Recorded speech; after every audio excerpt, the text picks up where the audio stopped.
Hi guys, I'm glad to see you all in here on my channel. Let's play with Vika. Also have dreams from channels to code Victor 2008 School English. Here and there you can study English, enjoy English, and of course love English. But today's topic is about mind maps and what is it? Today we're going to talk about that. So what is it? Mind maps are a great way of showing a picture of information that you need to learn. You can use mind maps for all kinds of learning.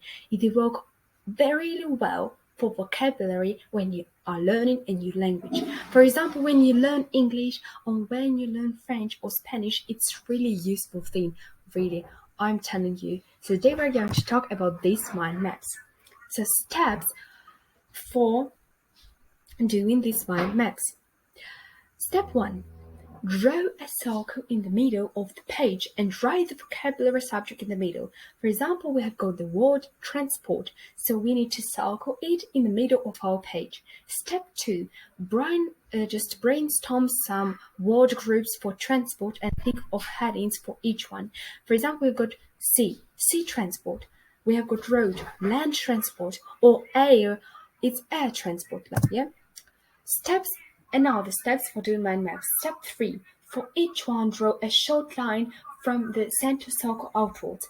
Add another circle and write the new group word in the middle. Step 4 is to look at each group and try to add more groups. For example, in land transport, there are 2 subgroups, so road and rail.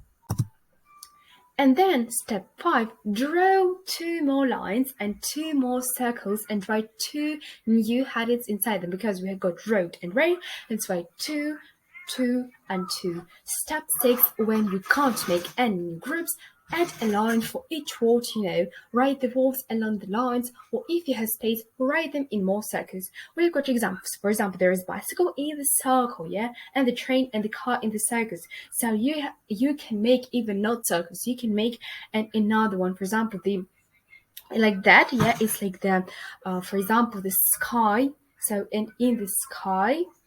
Or for example, we have got the sun. I usually do like the sun.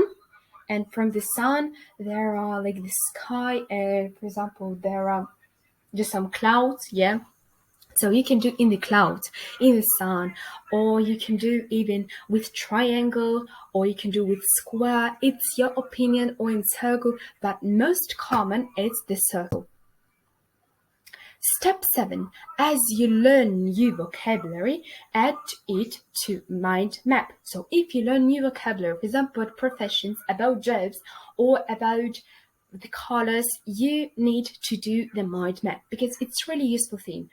And step 8 is the last step. To make the mind maps even better, use color to show important ideas or parts of the map.